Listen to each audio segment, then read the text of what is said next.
This meeting is now being recorded. All right, so today's webinar is, of course, on our resource guide on scaling adoption of clean cooking solutions through women's empowerment. And so today we'll hear from the authors of the guide who will give us a brief overview of it. And then we'll also hear from some practitioners who are actually implementing some of the best practices in the field. So just a few technical things before we begin. I have muted everyone, and we'd appreciate if you keep yourself muted throughout the presentation.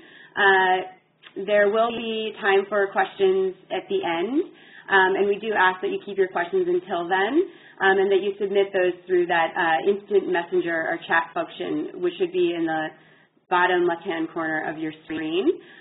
You can also use that function to communicate with us if you're having technical difficulties with sound or with viewing the presentation, and we'll try and help you out there.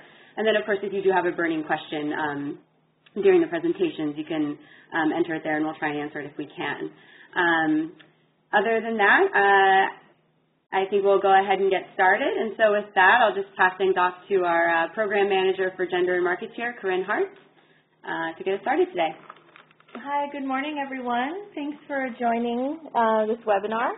We're really excited to talk through today the Alliance's resource guide on scaling adoption through women's empowerment. I know some of you have probably already seen the guide, but we wanted to give our partners an opportunity to talk through it in more detail and let you sort of hear from some of the organizations that have been featured in the guide as best practice case studies and also developers of different tools that are featured in the guide.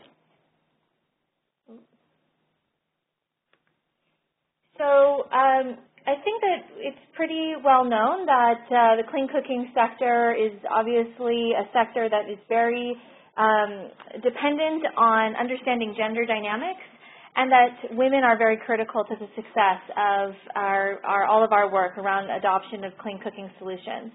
At the Alliance, we're really focused on ensuring that the sector increases the role of women and addresses gender issues in order to scale adoption. We are really focused on this for two reasons. One, as we all know, women are primarily the users and will ultimately determine use and adoption of the technologies and fuels that we are trying to distribute. And without gender-informed practices around technology design, distribution, marketing, etc., women will not, these products will not meet the needs of the users and will not be used. Secondly, we know that women entrepreneurs are an untapped resource to scale adoption. They're the fastest growing cohort of entrepreneurs and business owners in many developing countries. We know the statistics about how they reinvest back into their communities in ways that men do not. That they have very high payback rates on business loans, that they're able to better reach female consumer segments, which can help increase overall sales, and they can utilize peer-to-peer communication techniques in a way that male sales agents may not be able to. So we really want to encourage our partners in the sector as a whole to really look into how to scale the role of women as entrepreneurs out there earning income from these new markets. So gender-informed practices really have two important outcomes for the clean cooking sector. One is that leveraging gender information can help partners identify barriers and opportunities leading to increased effectiveness of their businesses. So gender is really a tool that partners can utilize to sort of understand opportunities and barriers that they may not otherwise see if they weren't doing a gender analysis. Enterprises really need to understand the impact of gender dynamics on every part of their business model, from design, production, marketing, distribution, and after-sales service. And then secondly, but just as importantly, increasing your role, the way that you look at gender through your business model can increase your gender and empowerment impacts. So by understanding gender dynamics, the cooking sector can better leverage opportunities to empower women and promote gender equality, which, as you know, is one of the core parts of the Alliance's mission. So as we've been doing this work over the past couple of years, we've noticed that there are really four major barriers or challenges to scaling women's empowerment and entrepreneurship in the clean cooking sector. The first is the capacity of implementing organizations to address gender issues and to sort of enable components of their business that focus on women's entrepreneurship.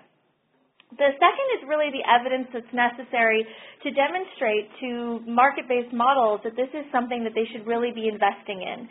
So we want to be able to demonstrate that when you invest in women, when you have women integrated throughout your business model and you're addressing gender issues, you'll see that impact in your sales and adoption rates. And then also the financing component has been a big barrier. So while you may build the evidence and convince people that this is really important, we may be building their capacity by increasing their gender expertise on staff and really helping them understand how to do this work through things like the resource guide. There really is a need to connect that to financing so that people can go out there and test things out and innovate around empowerment and gender without taking too much of a risk. And then also we need to set and influence policies. So when we're out there setting policies like the country action plans that the Alliance has been facilitating in our focus countries, when we're working with governments, we really need to make sure that gender is integrated throughout, that appropriate ministries are engaged, like Ministries of Women's Affairs, and that as we do advocacy and awareness raising, gender and women's empowerment is a critical component of all of the messaging that we have out there. So because of these challenges and because of our mission and our goals around these issues, the Alliance has a gender strategy that's focused around these pillars. And I won't talk through everything on this slide, but just to give you an example of the type of work that the Alliance is doing around gender. So on building the evidence, we've got 3 research studies going on around the world that look at the gender impact of adoption. So what happens when a household adopts a cook stove in terms of gender, time savings, educational opportunities, impact on girls, etc. And what is the impact of women entrepreneurs when they're engaged in the value chain, particularly around increasing adoption rates. We're also starting to build out M&E methodologies and tools to help measure socioeconomic impacts so that partners can actually tell a more accurate story about the gender impact that they're having. We're also working hard to build capacity of our partners, and this webinar is one piece of that. The resource guide is the foundation for all of the best practices that we're trying to get everyone to better understand and implement through the sector. So we've published this resource guide. We've conducted trainings in several countries around the guide itself. And the resource guide is also connected to an online knowledge hub, which we'll talk about later, that has all of the best practices and over 50 tools that you can download directly to help implement the best practices. We've also been providing gender expertise support to all of our grantees, and we're building out capacity building, gender in capacity building efforts for the Alliance in a variety of different levels of our work. As we're building out that strategy over the coming years, gender will be a critical piece of it. We're increasing access to finance. I think most people are probably familiar with the Alliance's funds. We have the Women's Empowerment Fund, which is specifically to test best practices that are in the resource guide, as well as gender requirements in some of our other funding mechanisms. And we're working to really strengthen and scale these gender impacts now that we've built the evidence, we've got pilot projects, we know what the best practices are. We want to really scale what's happening. And so we've developed gender strategies for each of our focus countries. We're now looking at how to ensure that women CEOs or women-led companies are really able to access all of the funds and capacity building opportunities in the sector. And we're mainstreaming gender throughout all of our activities and looking at how gender plays a role in our focus countries. And then lastly, really working around setting and influencing policies, making sure that gender is integrated through large global initiatives like Sustainable Energy for All and big global gender conferences like Beijing Plus 20. So just moving to the resource guide itself, which is available online and can be downloaded on the Alliance's website, and we'll share the link a few times throughout this. But the resource guide is really meant to be a practical tool for a wide variety of types of partners, for practitioners, for NGOs, donors, etc., people who want to really understand what kind of basic best practices should be integrated into cooking projects that are empowering women or addressing gender issues. It really talks about sort of why women are critical, so it helps make the case. It demonstrates how to do it, so giving you concrete best practices to implement in your project. And it also helps tell the story of women's empowerment in the clean cooking sector so that you can use some of the messaging as you go out and try to promote your own work, fundraise for it, etc. There are, as I've mentioned, there's information and tools on the Online Knowledge Hub, which is at cleancookstoves.org/gender. There's over 55 tools that can be downloaded. Some of those are alliance tools, but most of them are from organizations all over the world who are working on gender and in our sector or in other sectors that can be applied to our sector. We've also been launching the guide at events around the world, conducting workshops, trainings, etc. And when you think about sort of how to use the guide, it's really meant to be practical. So it's sectioned by the value chain segments of the clean cooking sector. Each chapter talks specifically about how gender can be integrated into that value chain segment. And in each chapter, you'll find an overview of the key gender components of that value chain segment, case studies that show the application of best practices, and then a chart or table at the end of that chapter that breaks down every best practice, when it should be utilized, and what tools are available for you to actually implement that best practice. And then there's also a pull-out chart or poster that can be a quick reference guide that describes the tools and how they're actually linked to the best practices. And all of that can be downloaded on our website. So now what we're going to do is just quickly go through some of the best practices in the different sections of the report, of the resource guide. And we're not going to read through all of them because obviously there's quite a few. But we'll highlight some of them, and then we'll turn it to our presenters to sort of talk through in more detail different segments of the value chain. So when we were doing this research and trying to understand what the best practices are that we would want to recommend to our partners, we realized that there were universal best practices to integrating gender into projects, no matter what stage of the value chain you're working in. So these are, the list here are really universal best practices that everyone should really be applying no matter what kind of project you're doing. If you're a designer, if you're an after-sales servicer, you should really be thinking about these types of best practices. So for example, you should really think about conducting an analysis to understand gender roles and dynamics in a community. That should probably be done no matter what kind of work you're doing so that you really understand the gender dynamics in that specific cultural context so that you can design your project to best meet the needs of that community and really understand what role women are currently playing and how you can best leverage it.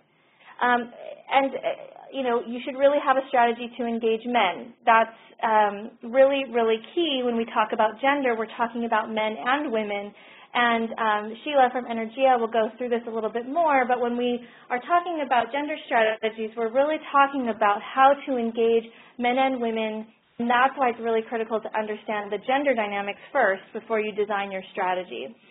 Other sort of basic things that everyone should really be doing include in scheduling times and locations of meetings around women's availability and remaining flexible, sort of understanding what their barriers are, making sure that they can really attend the things and participate the things that you're trying to do in the community.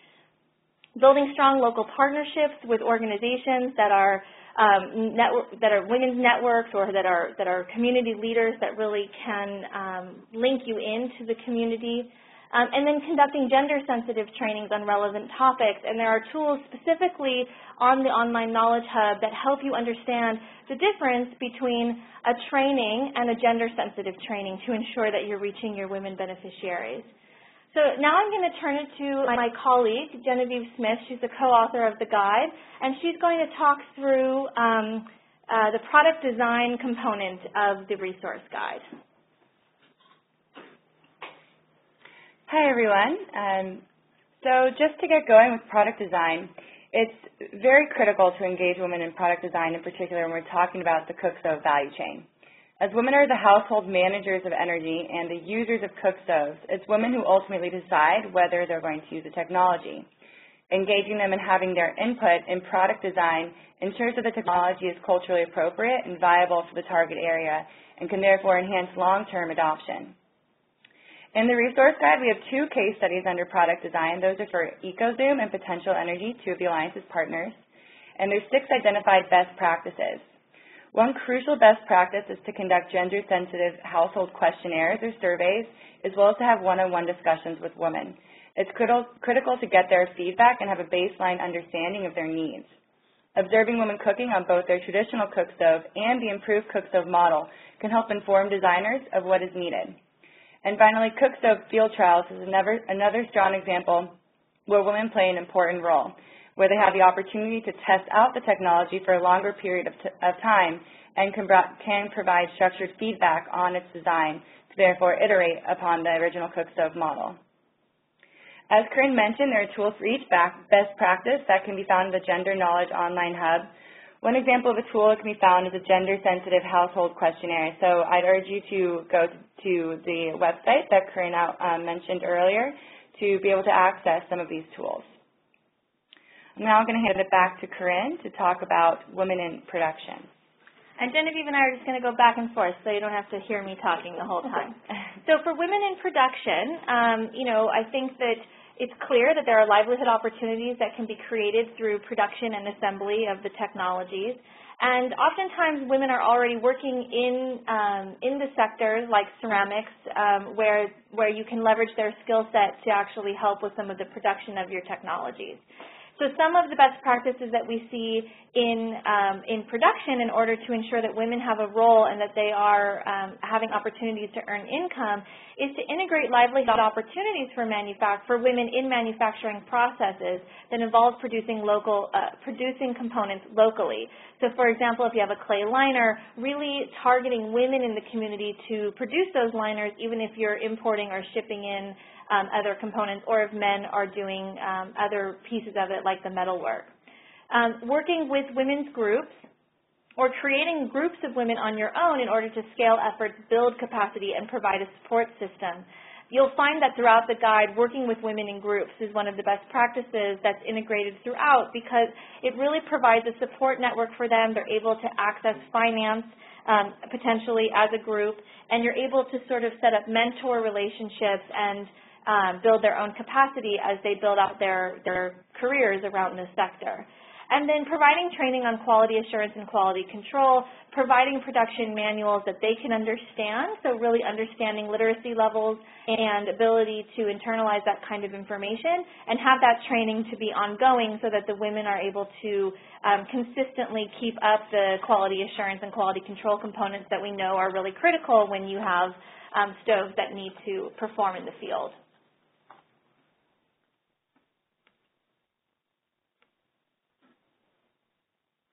So within consumer finance, it's important to enable women to purchase clean cooking solutions. Women often face additional challenges than men in accessing consumer finance.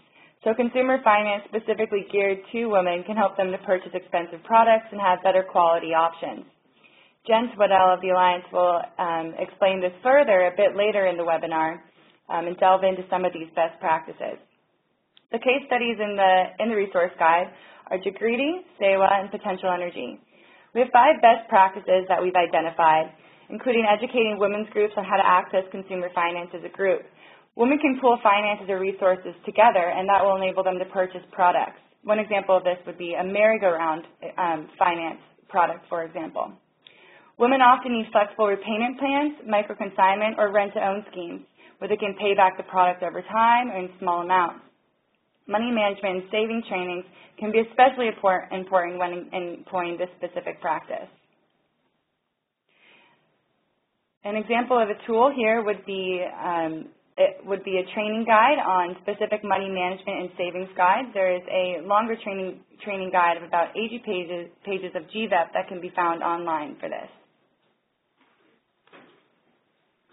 And one thing I should mention is that the Alliance is currently now developing a training handbook on how to appropriately utilize some of the empowerment and leadership training that we've been testing out in the field in your own training programs specifically for women. So if you are trying to target women entrepreneurs or increase your number of women employees, in a couple of months the Alliance will have a handbook that you can use to integrate specific training for women that we found to work to address some of their issues outside of basic business skills, but really around empowerment and leadership to strengthen their ability as business people and also to better secure their likelihood of success and retention. So on supplier finance, we know that women-led businesses, as we discussed, have a unique role to play in the cooking sector. But in order to leverage that, they need to be able to access finance in the same way that their male counterparts can. So women-led businesses are often unable to obtain loans or connect directly with investors and may need additional training to support their businesses and its growth. The case studies in this section of the guide are GVEP International. As Genevieve mentioned, they've got some great materials on how to do this kind of training of micro-entrepreneurs, and EcoFuel Africa, which has a very strong program where they have integrated female entrepreneurs throughout their business model and are also an awardee of the Spark Grant from the Alliance. Some of the best practices here is really ensuring that the women borrowers, the women that you're encouraging to access these types of finance mechanisms, understand financial management, and you need to provide ongoing mentorship to them so that they're understanding the deals that they're brokering, that they understand how to keep basic financial management components that they're able to repay and understand loan terms, etc.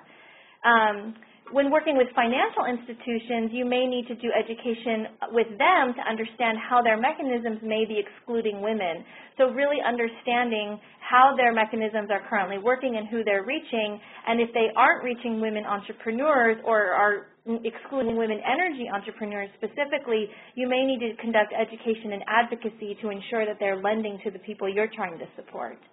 And then, of course, organizing women borrowers into groups or networks in order to collectively access some of these funding mechanisms and also to provide that support that they need in order to be able to pool their money and also understand loan terms and repayment plans.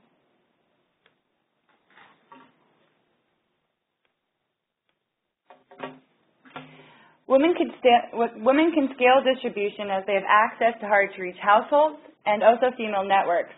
Furthermore, as the cooks, they understand the technologies and can utilize women-to-women marketing techniques while also being trusted promoters of household products among their peers. Case studies in the resource guide include Practical Action, Solar Sister, Paradigm Project, CARE, SVAC, and Living Goods. The Paradigm Project will be delving into some of these best practices. We have a representative, Nele Grusman, and a bit later in this webinar. But some key best practices are to offer trial periods for women entrepreneurs so they can decide if taking this opportunity is right for them. Women really need to be able to understand if this is something that will fit within their other responsibilities, and so this trial period is a critical component. Also, we found that it's important to provide entrepreneur starter kits, which can include initial loans, starter products that they can sell, marketing materials, and basic training to get going. Engaging intermediaries or creating central product hubs where women can access additional products is important as women often face mobility constraints. Providing incentives can further encourage them to distribute products, and as well as providing opportunities for successful women to share their experiences and take on leadership roles is really critical.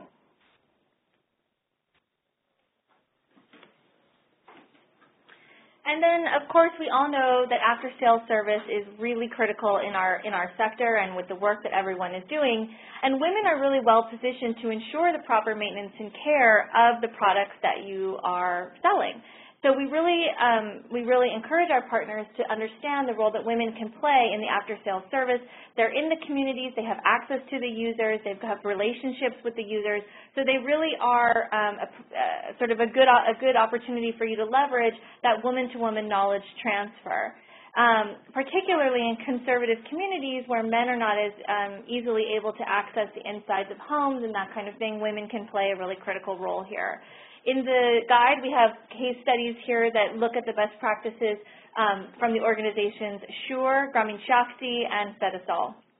Some of the best practices are really ensuring that you've emphasized technology repair, after-sales service, and customer service within your trainings of the women that you have employed or that you are setting up entrepreneurship opportunities, so that they understand themselves how critical it is that they go and perform after-sales service, that if there are warranties, that they know how to service them, and that they have a really clear understanding of the technology and of customer service and sales techniques so that they are able to really reach their customers.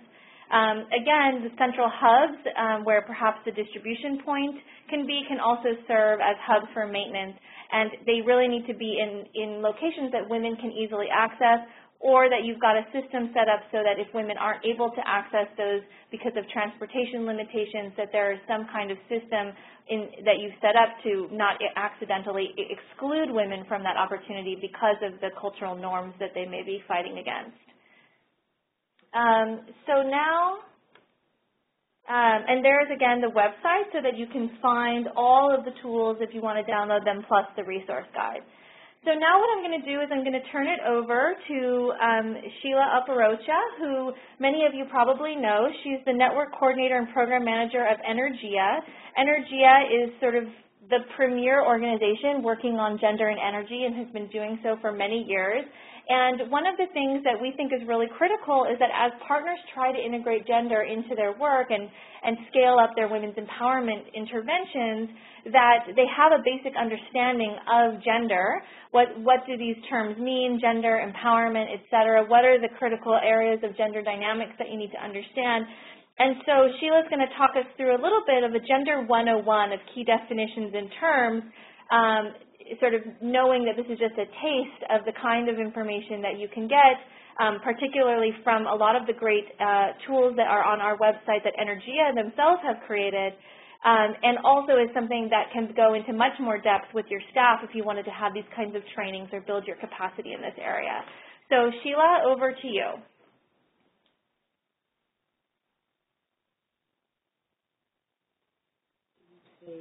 So Sheila, you're unmuted, so you should be ready to go.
Hi everyone, sorry about that. We had a bit of a technical glitch over here. We're back. Sheila, are you able to talk and be heard? You should be unmuted.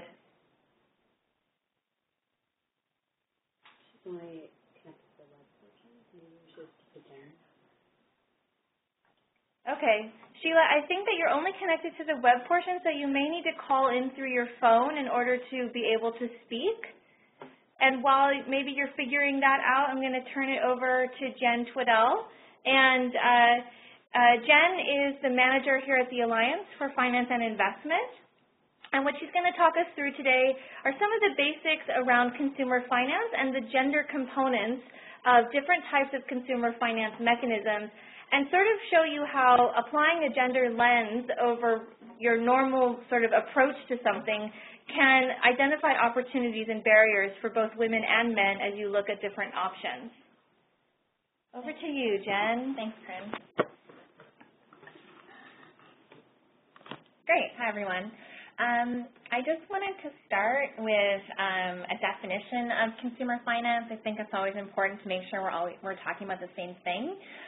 So really here we're talking about some kind of service that allows customers to purchase a product without paying the full cash amount up front. And generally that means providing some form of lending to individuals who often will have poor or no credit.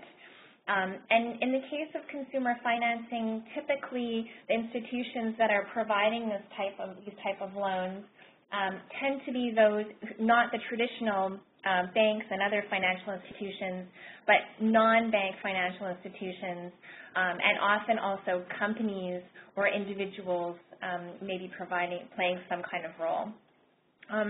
And as Genevieve mentioned earlier in the Gender Resource Guide, there are many different approaches and strategies outlined to ensure that you can improve access to consumer finance for women. So we'll go through at a high level, but then, of course, if you want to get more into detail, you can certainly refer to the guide.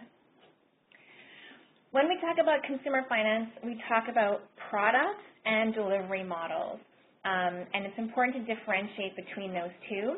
So here you have a list of different types of products that can be offered to allow customers to purchase a product without the full cash amount up front.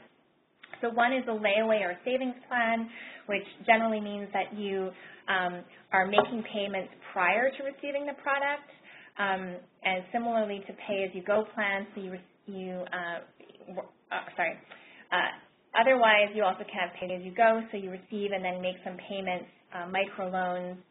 You can also have mobile technologies to help enable payments, and then employer agreements. So the employer may pay for the product, and then you can pay back from your salary from the employer, or group loans. So there's a variety of different types of products, and I think when thinking about your borrowers and whether you're lending to men or women, it's important to think about which types of products would make sense for which types of consumers. In addition to that, you also need to think about the business model for delivery of consumer finance. And here we have 5 different business models that we can go through and just give a quick description of them. So one-stop shop, which means that you have the same entity that's providing the product and the finance. So in this case, it could be a financial institution that's providing the lending and selling the product, or it could be a distributor that's providing the lending and distributing the product. But in both cases, you have one institution that may be stepping a little bit outside of their comfort zone in terms of what they're offering. So they may not be so familiar with lending or not so familiar with the products. You also have a financial institution partner. So here's where an enterprise or distributor, someone who's offering a product, goes into partnership with a financial institution to sell products. And so in this case, you can leverage the expertise of 2 partners. So one partner has expertise in the product, and the other partner has expertise in the financing. You also have an umbrella model. This is kind of the case for example, an umbrella organization that works with credit cooperatives or credit unions or village-based financial institutions. So you can work with one institution that's kind of at the top of all of those that lends money to the smaller members that they have. And in this case, you're basically aggregating the loan. So one large organization is bringing in the capital and providing that to all of its partner organizations. The 4th model is brokering. So here you bring in a third-party organization or individual that acts as a go-between between the financier and the enterprise. and usually in this case, they're also involved in the payment collection after sales service. So in essence, it's sort of an outsourcing of the financing and collection process. And finally, a franchise model where you actually provide credit. So the enterprise, for example, provides credit to its dealers or franchisees who then on-sell on an installment basis. So lots of different models, lots of different products, which offer a lot of opportunities to be able to tailor these specifically to the needs of men and women. Genevieve showed a slide quickly that had the strategies that you should look at to ensure access for women. And I just wanted to talk about these in a little bit more detail. The first one is working with women in groups. And it's important when looking at lending, to work with women in groups, because women can support each other when they're struggling to repay loans, but also work together in terms of deciding which products to purchase. Groups allow women to pool their resources and create something that Genevieve mentioned, a merry-go-round or revolving loan fund, where they can pool their savings, and then take turns in using those savings to purchase products, but also use group collateral to access larger loans and potentially reduce the interest cost to them, the cost of that loan. It's really important, though, if you're working with women in groups, that you also consider the second strategy, which is incorporating money management and savings trainings into your program. So when you're doing this, you need to assess the skill and knowledge level of the men and women borrowers, because these may not be the same. And if you determine that they have limited financial knowledge, then they likely won't understand basic concepts such as loans or interest rates, savings, or even payment plans.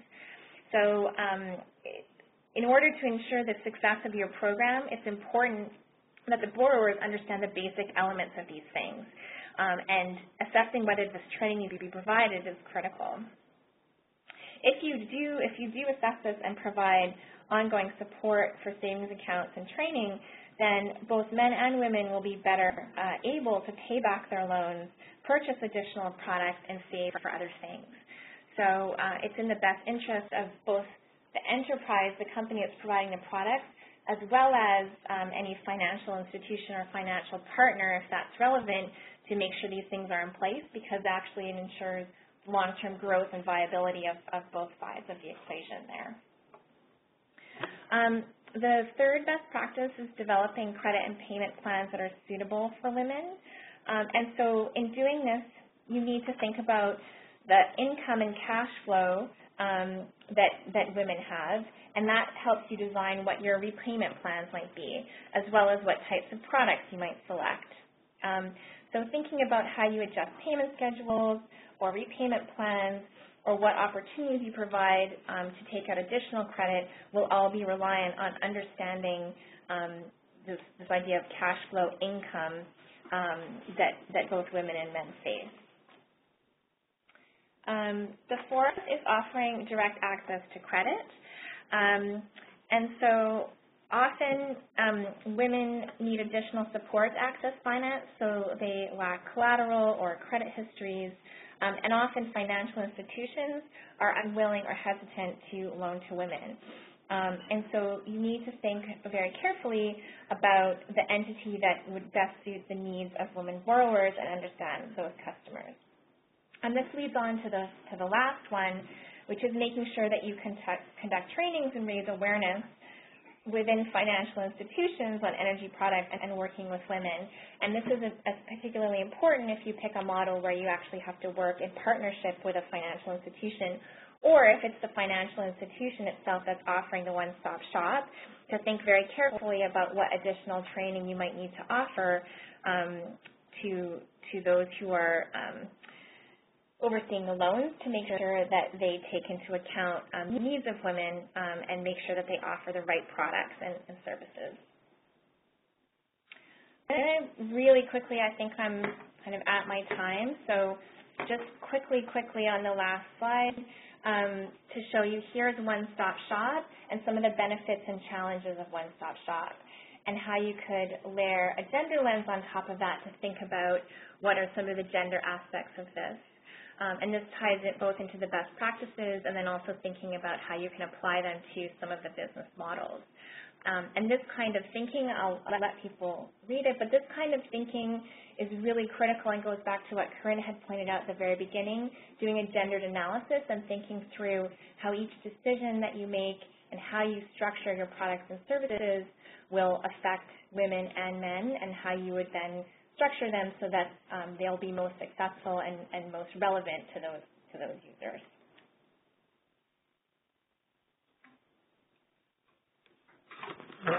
Great, thanks, Jen. And we'll have time for questions for everyone after we finish the presentation.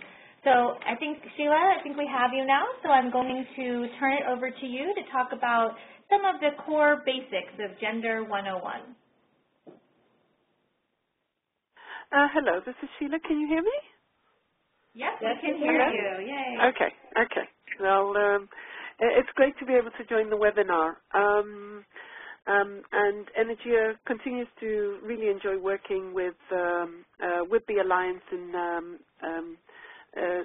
strengthening gender mainstreaming and women's empowerment in the cooking energy sector. What we have found when Energy has been involved in gender mainstream in the energy sector since 1996, so basically for the past 19 years. And one thing that we have found in part of our capacity building activities is that it's really important to provide a baseline of definitions and concepts to begin practitioners in the energy sector understanding what gender means. When you're coming from the gender sector, you tend to take these for granted, but others might not necessarily be tuned into. And this really also illustrates a lot of the issues that we have that have already been discussed in terms of being able to access opportunities and benefits from interventions. So the first concept, the 6 concepts that I'd like to quickly walk you through. The first one is just the difference between sex and gender. That sex really refers to the biological characteristics of being male and female, and this is genetically determined.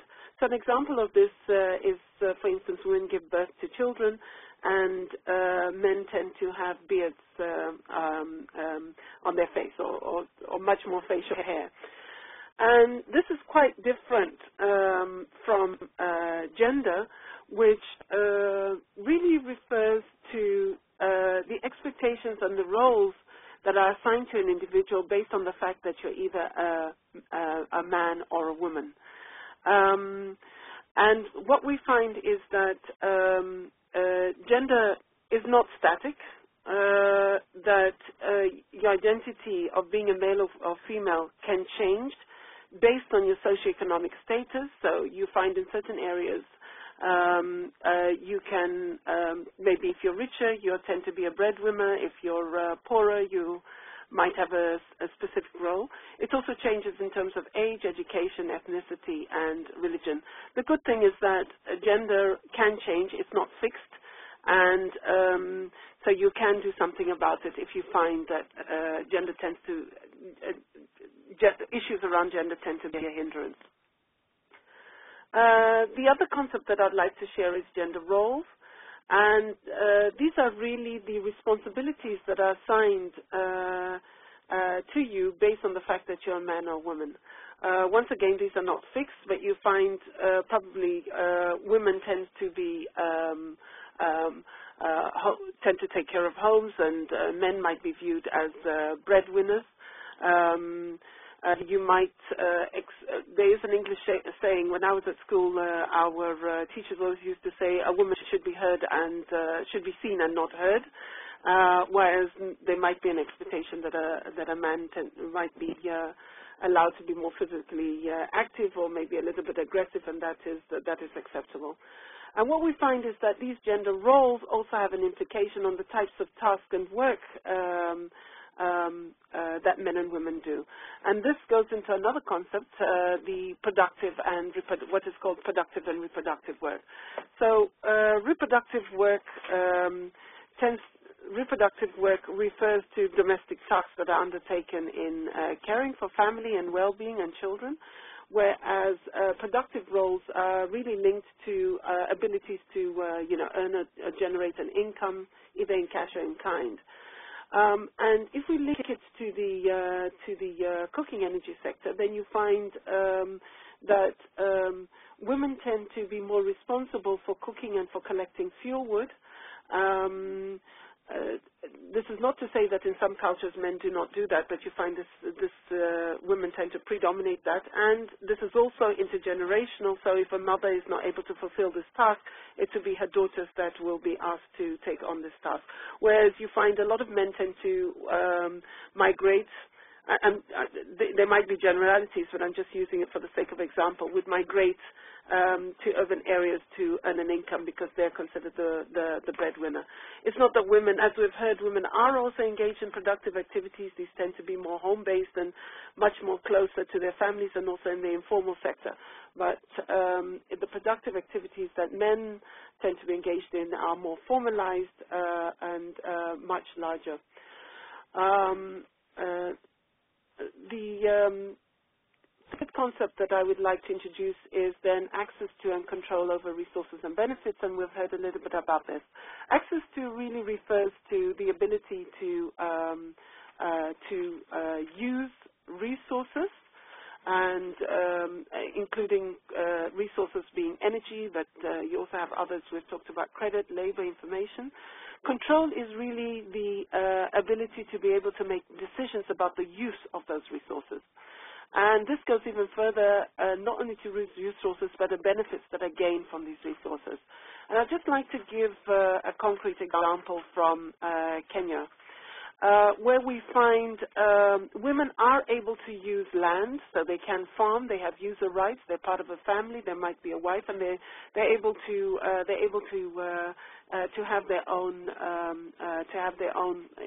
in Swahili you call it shamba, but farmland. But then you find that only 10% in comparison to men, which is 90%, women have only 10% of the title deeds. And this then, when it goes to benefits, as you know, if you have a title deed, you're then able to access credit and finance, that you can use it as collateral. And then you find that women only in Kenya are only able to access 20% of credit compared to men that access 90%. So the next concept that I'd like to introduce you to is gender mainstreaming, and we've heard quite a bit about this, where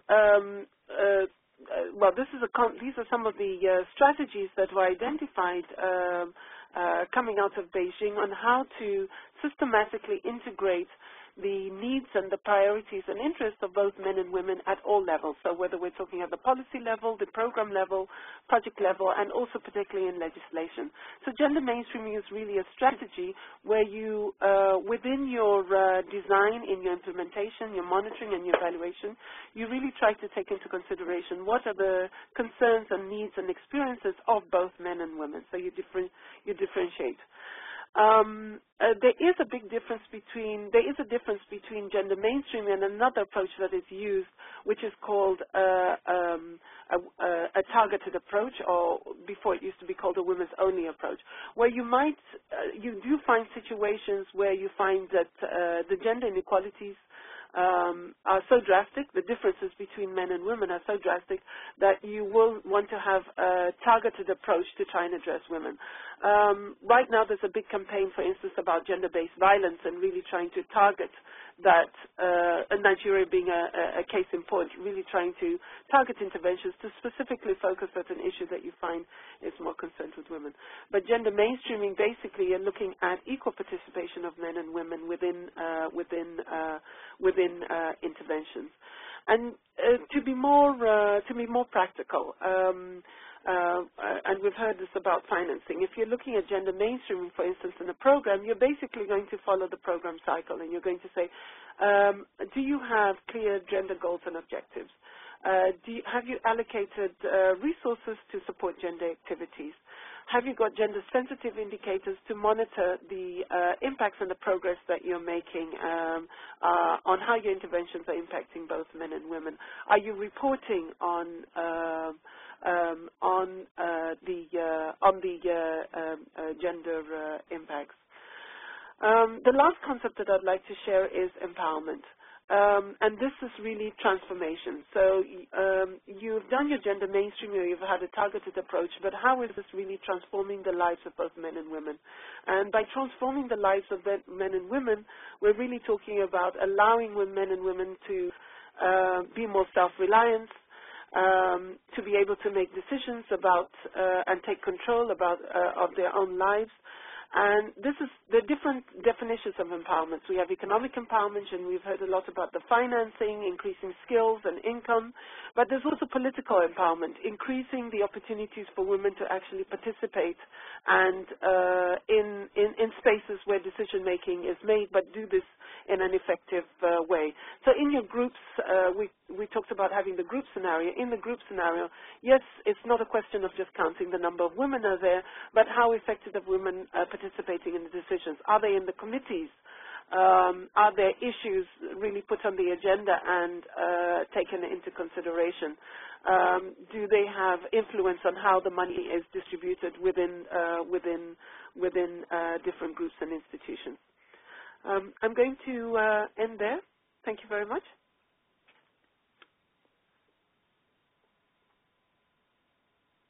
Hello?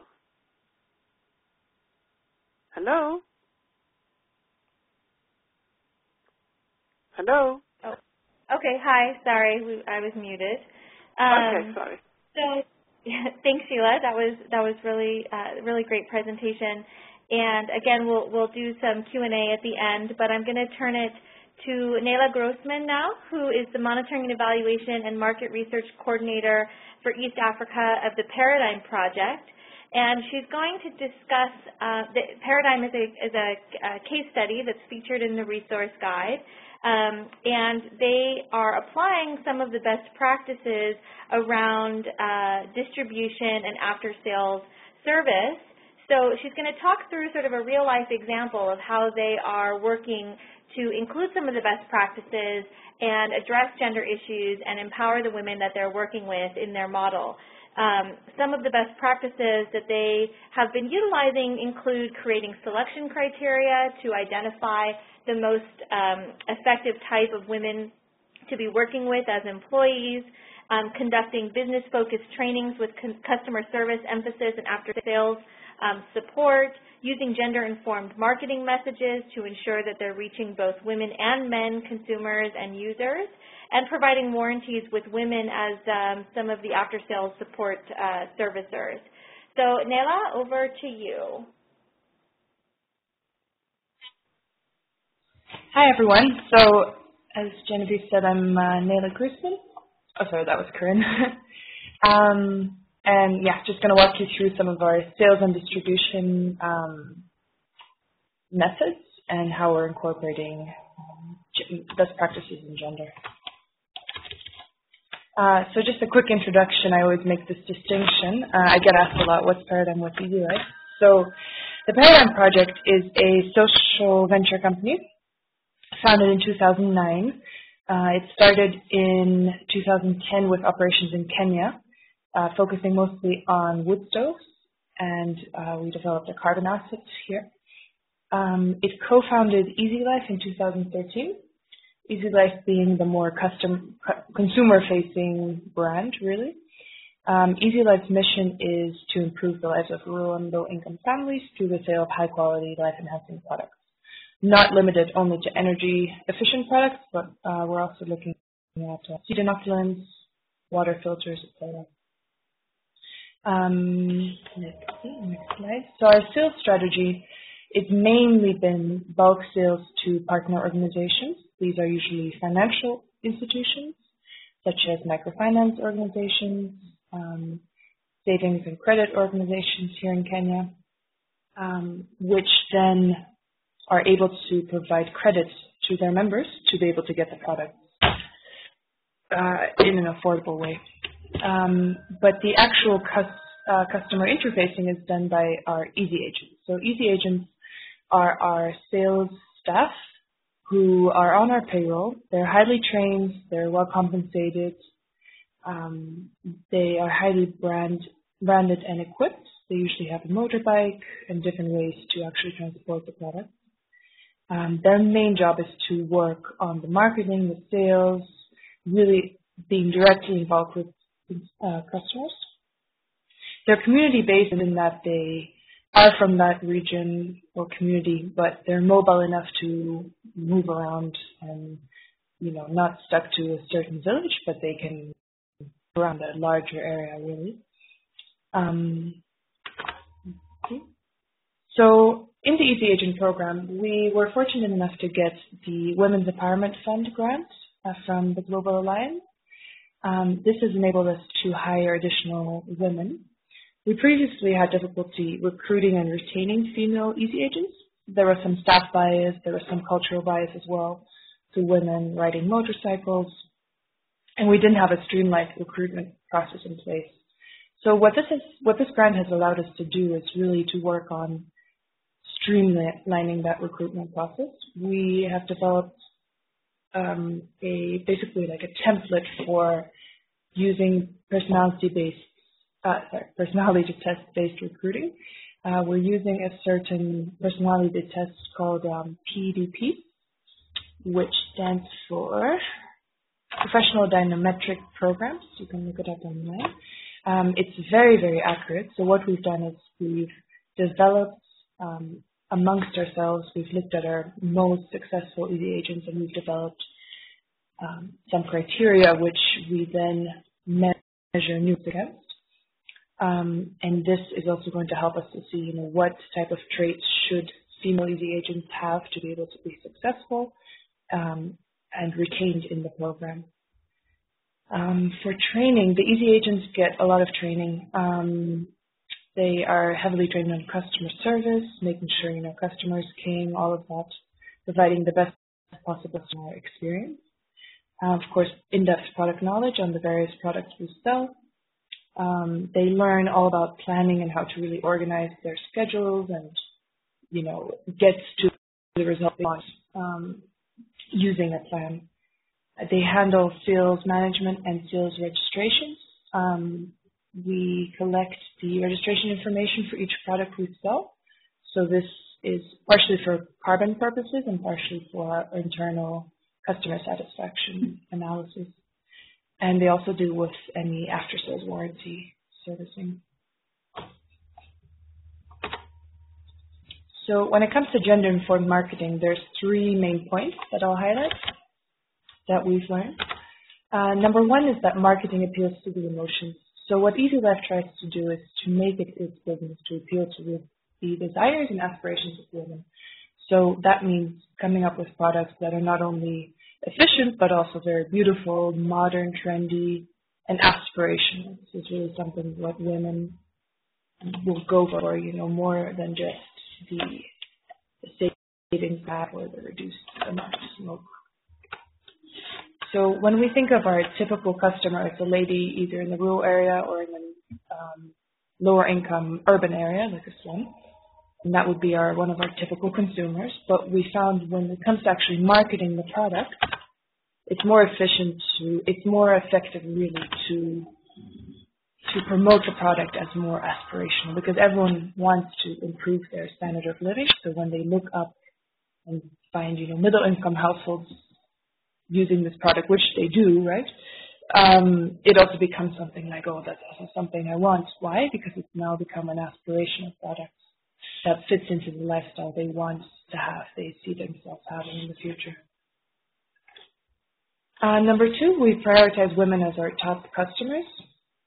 This is Kenya specific, but we found that women in this country are very much the key decision makers when it comes to managing their home, especially in the area of cooking. We found that if you try to sell stoves to men, you have very few sales. Women are the ones who are going to be making the decisions about these things. So in that regard, we target organizations or networks where at least 70% of the members are female. We also make it very convenient for women to buy a stove. We recognize that women have very busy lives and schedules, especially in the rural areas where a lot of their day involves, tending the farm, the animals, children, gathering firewood, water, and whatnot. So we need to make it very convenient for them so they don't have to go out of their way to obtain a stove. So we go to where they are. That usually means we attend their group meetings deep in the rural areas. We facilitate consumer financing. Again, usually through our partner organizations, we're able to allow to pay over a certain amount of time, usually 3 months or more.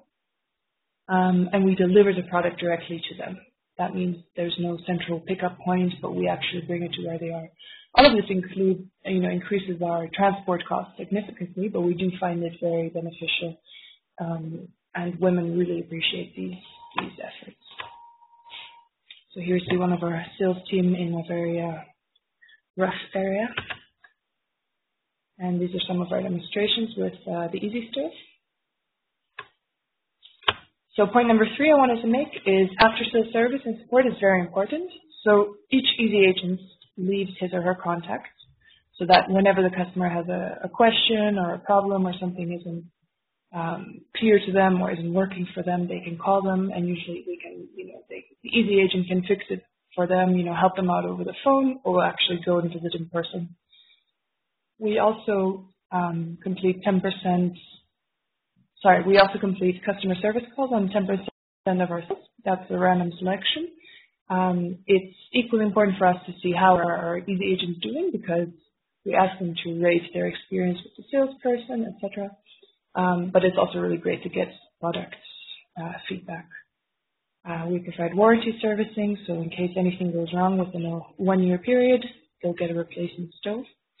And we get a lot of feedback from the ground up from our EzyAgents. They're the people communicating, on the ground, communicating with customers on a daily basis. So they're the ones to tell us, this is a product that we should look into developing, or this is something that would really work, or this doesn't work. We get a lot of useful information that way. And here are my contacts in case anyone wants to contact me. Thanks very much.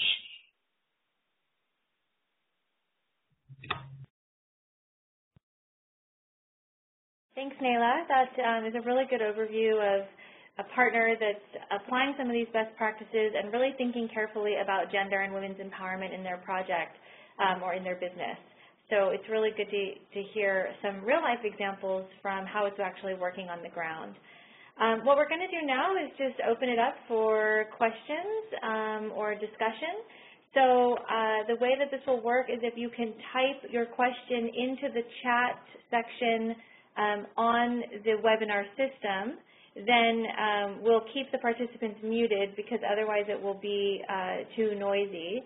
And then we will unmute the presenters so that they can answer the questions.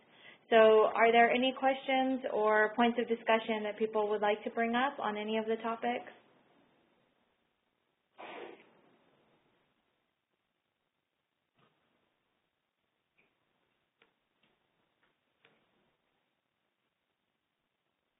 Okay. Is there anyone who I guess we won't know if people don't understand how to type it in or don't understand the chat.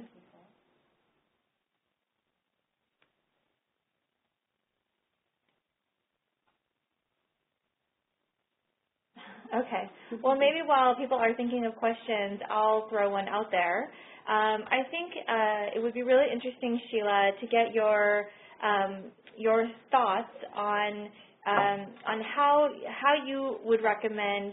What are some of the first steps that you would recommend that people take to start to better understand gender issues or strengthen gender approaches in their enterprises?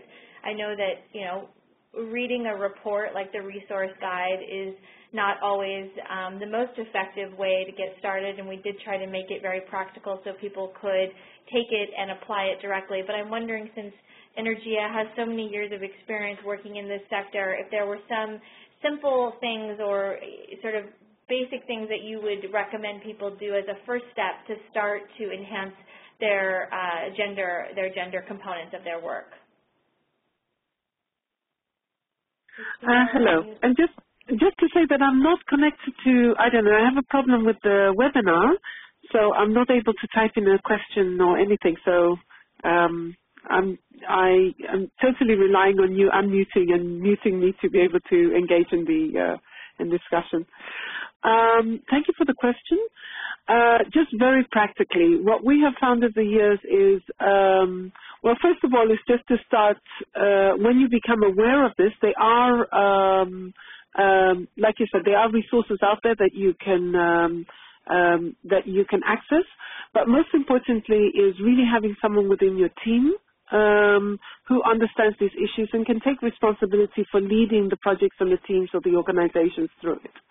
And be accountable. So one of the first things that we do when we work with partners is to ensure that they do have capacity in-house and in terms of specific persons, specific staff, but also that person can take responsibility for strengthening the capacity of others to work with gender. Then the next step is really trying to understand what the situation is. What's the situation of both men and women in terms of your project target group and beneficiaries. And for that, that's quite easily done because most programs are anyway going to do a baseline. Or partners are going to have a baseline. And so you had talked about going and using household surveys, but even if you look at the value chain, so if you're working with entrepreneurs, just trying to understand the value chain and identifying it within the value chain, what are the specific bottlenecks for both men and women in those value chains? Where, and particularly, where do you have value addition? Because you're not going to find that it's not women involved in the value chain, but are they really involved in areas where there's value addition? And also, what are the solutions to try and address that? One thing we also find is that they're invisible tasks. So women might, in the cook stove, women might be involved, but there are some tasks that may be invisible in the value chain. So for instance, we were working with a program with SCODE in Kenya, and we found that this was in terms of mining the clay, that in certain areas in central Kenya, it was the women's responsibility to actually carry the clay from the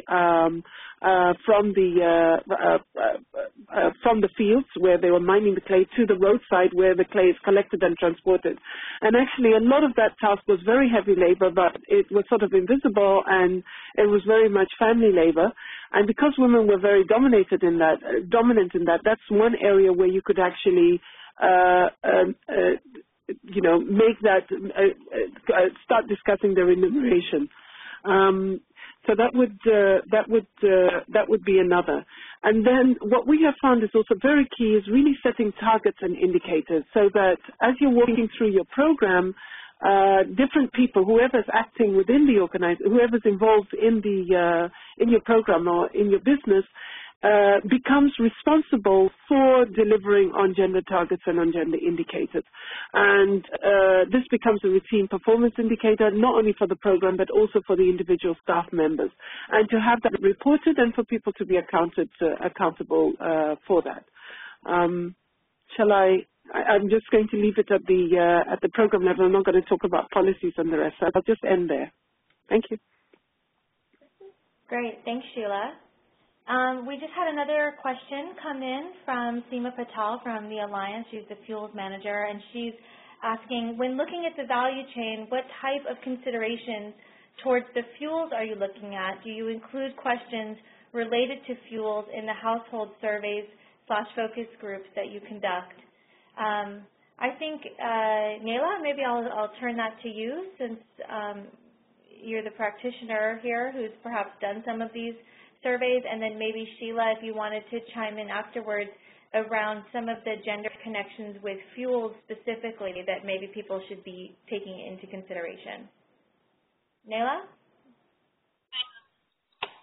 Hi, Seema. So when it comes to the fuels, in most cases you just find out either through baseline surveys or through other types of observation and information gathering, what is the what is the fuel that is most commonly used. Where there's a mix of firewood and charcoal, both stoves technically can be sold, but in most cases people will buy the stove, at least in our experience, in most cases people will buy the stove for the type of fuel they use most.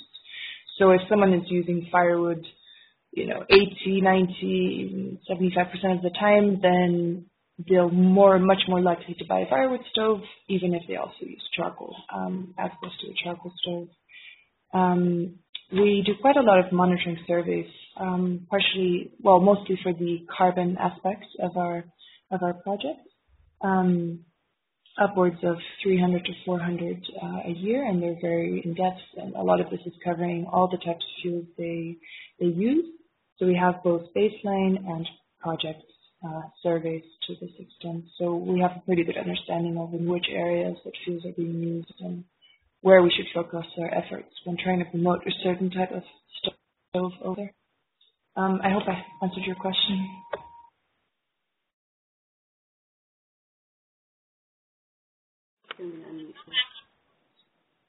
Sheila, anything to add on fuels and gender? No, just to complement what was already said is that, yes, I do believe in the household survey that you have online, but also household surveys that we use with our partners. The type of fuel is key. And so you want to know who actually is responsible for collecting the fuel, who uses the fuel, who pays for the fuel, who makes the decisions around that fuel.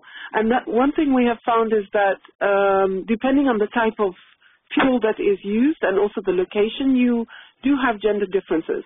So the higher you go up, so if you're using LPG, then you might find that men tend to be more involved in decisions making around LPG. So if your intervention, it means that your intervention also has to take that into consideration.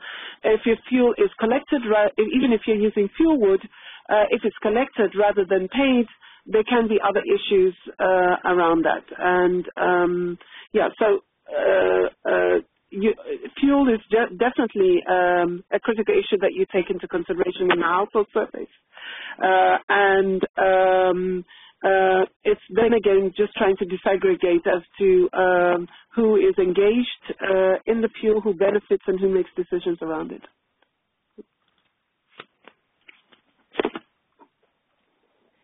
Also to add to that, this is Genevieve speaking. In the resource guide, we have two specific case studies that are focused on fuels, and one is Jagriti, and that's in the consumer finance piece.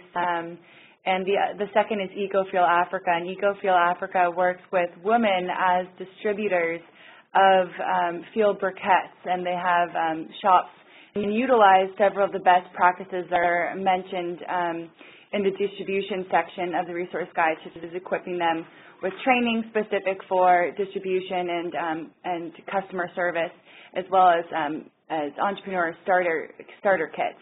So that's some more information that you can find about the specific case studies on fuels. I had an additional question. This is still Genevieve speaking. Nayla, I was wondering if you could speak to the grant that you received from a Women's Empowerment Fund is going towards integrating women specifically as distributors into your Easy Life program.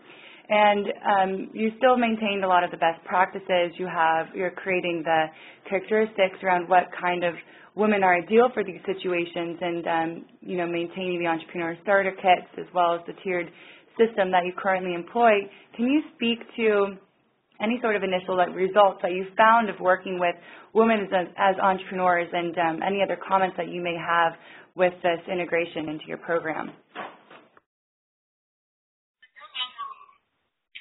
Sure. So we're still very much in the beginning phases, but for the initial results that we're seeing are very promising. I mean, it's very much documented that women are, better salespeople of these type of products when it's, to another woman and whatnot.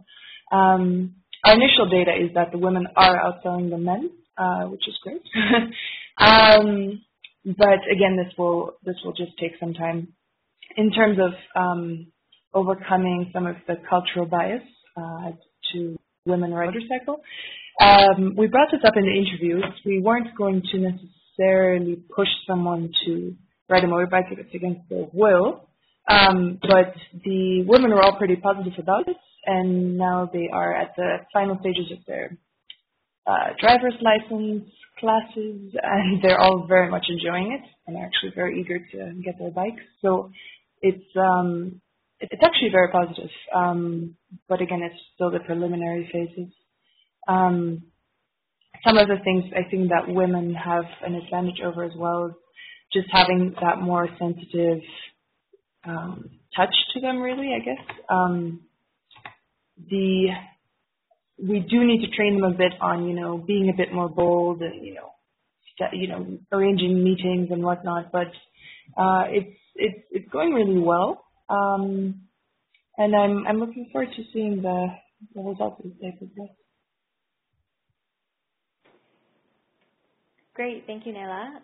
So it looks like we don't have any additional questions, so I think we'll wrap it up here. I wanted to thank the presenters for taking the time out to talk through some of these issues with us today, and really thank everyone for joining the webinar. I hope that everyone sees the Alliance as a resource to them as they try to scale up some of the work that they're doing with women or addressing gender. And you can certainly reach out to myself or to Genevieve, and we'd be happy to provide any sort of gender support as you're thinking through some of your programmatic elements or components of your business model around addressing gender or applying any of these best practices. So certainly reach out to us if you have any questions or things that you'd like to talk through in more detail. I'd also like to mention that we have the resource guide available in Spanish. So if there is anyone that would prefer that language, we have it available in Spanish.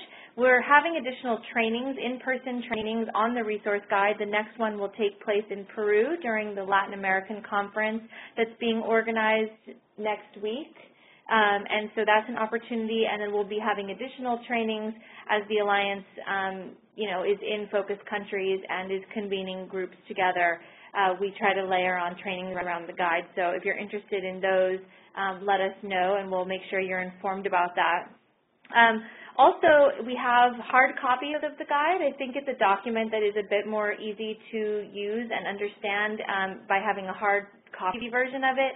So if you're interested in receiving one, we can do a mailing to you. So please also let us know. Genevieve just put our contact information in the chat section of the webinar, but we'll be happy to mail you a copy if that's useful to you. And then lastly, we would love to hear from you if you're using the guide, if it's useful, if it's effective, if there are areas that you would like to see more detail on. As I mentioned, we're producing a new handbook on how to do empowerment and leadership training with women entrepreneurs. That will be the next version of the Gender Resource Guide. So we would love feedback and input as people are reading through it and trying to use it. Let us know if things are working for you or if you need additional support. Thanks again, everyone, for taking the time out to listen to the webinar today, and feel free to reach out to us with any additional questions or information. Thank you. Bye-bye.